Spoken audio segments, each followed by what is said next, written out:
এসবির লোকেরা আমাকে বলছে, এনএসআই বলছে, ম্যাডাম যে মানুষ মারার হুকুম দেয় হাসিনা, যখন করে ফেলে, মেরে ফেলে, তখন বলে থ্যাংক ইউ।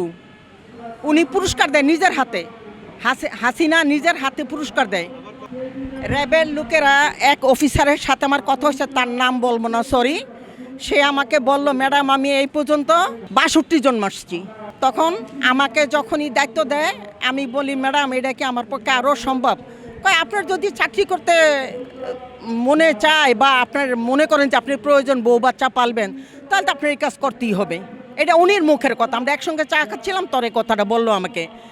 আর বলল যে আমি ভাই বলেন তো ভাই, আমি উনির সাথে ফান করে বলছিলাম, ভাই কতজন মারছেন এই পর্যন্ত? বলে 62 জন। কিন্তু মানে এটা কল্পনার বাইরে, আমি তখন ইমোশনাল হয়ে গেছি। লোকটা বলল যে উনিকে মাইরা আবার ফোন করে বলতে হয় যে ম্যাডাম ফিনিশ। তো ফিনিশ বলে থ্যাংক ইউ। উনি নিজের হাতে টাকা দিত, 1 লাখ 1.5 লাখ 2 লাখ করে টাকা দিত, আর থ্যাংক ইউ বলতো যে এটা আপনার দায়িত্ব, আপনি পালন করছেন। এটা হলো হাসিনার কথা ছিল। তবে হাসিনা পারতো না এমন কোনো কাজ নেই, সারা বিশ্বের মানুষ জানে। এটা আপনারাও জানেন, আমিও জানি, এই দেশের জনগণও জানে।